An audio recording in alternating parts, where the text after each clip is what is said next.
This path were put there as early as 540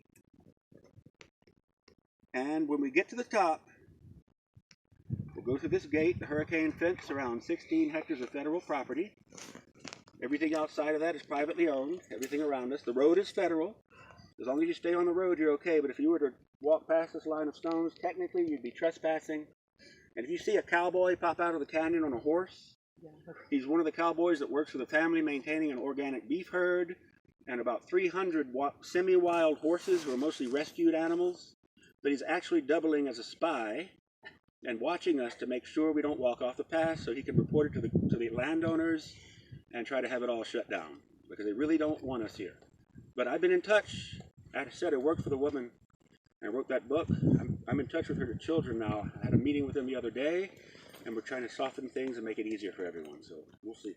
But once we go onto the federal zone, you'll witness 3 different examples of the most characteristic and focal element of the architecture, which you may be assuming up to this point will be the pyramids themselves. And the pyramids are definitely very important artificial mountains that emulate the surrounding landscape and serve other functions I'll mention.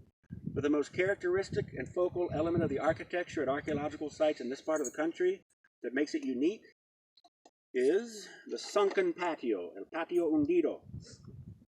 These patios are attached to the pyramids in different configurations, 8 of which have been discovered. The floor of the patio is built below the level of the surrounding ground, with platforms built up around it that block out all the surrounding scenery and noise, creating an acoustically isolated area for ceremony and a theater for the sky. It's a ceremonial space, an observatory, a timekeeping instrument aligned precisely to the movements of the sun, moon, and planets. It's an elite residence. The elite, what I call astronomer priests, lived on the platform surrounding the patio, a pilgrimage destination for common people who brought in tribute, but it's also a burial ground. 19 human burials have been discovered and studied so far, but there are probably hundreds untouched because only about 12 to 15% of the site has been studied, and only the second of 3 phases of construction has been investigated so far by archaeologists. And these were elite people. They never went into the underworld alone.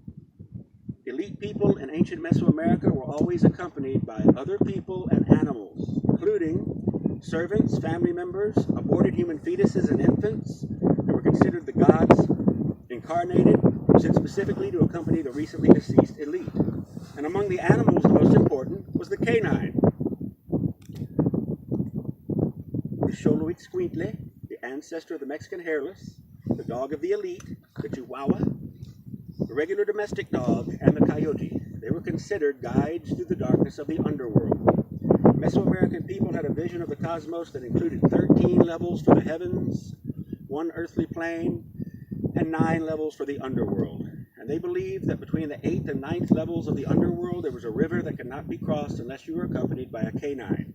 That is the Mesoamerican equivalent of the river Styx of Greece. So, I mentioned I had married a local woman a while back.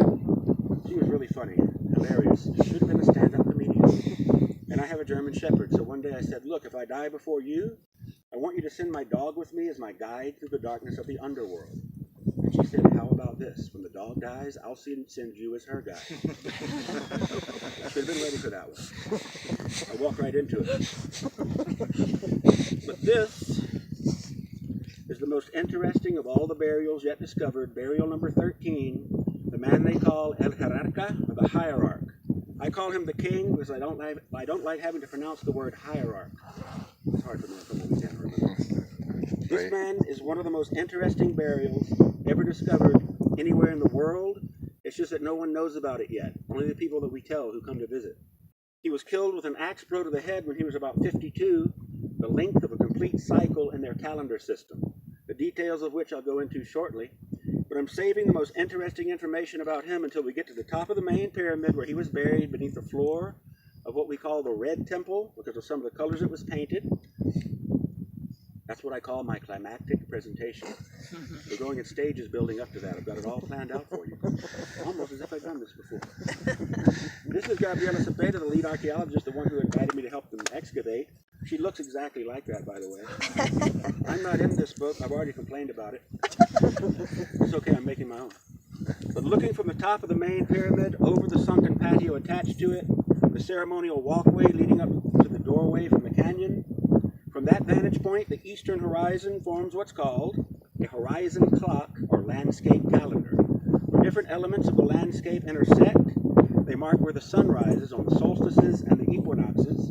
Location is extremely important. It may have taken them over 1,000 years just to pinpoint where they would build as their structures related to the landscape around them and the movements of the celestial bodies before they built this over a 500-year period. The United States has only been a country half that time, and they were here thousands of years before that, just to give some perspective. But every hill and mountain on the horizon was like a sacred entity, worshipped and adored as a deity, as were the celestial bodies moving through the sky, believed to be the gods manifested. So the priests that lived at a place like this spent lifetime after lifetime for generations monitoring what they believed to be the gods interacting, the celestial bodies interacting with the landscape. They built their structures to emulate it and mark it out precisely and dramatically. For example, on April 17th and August 25th, what we call first planting and first harvest, the sun rises in alignment perfectly with the doorway.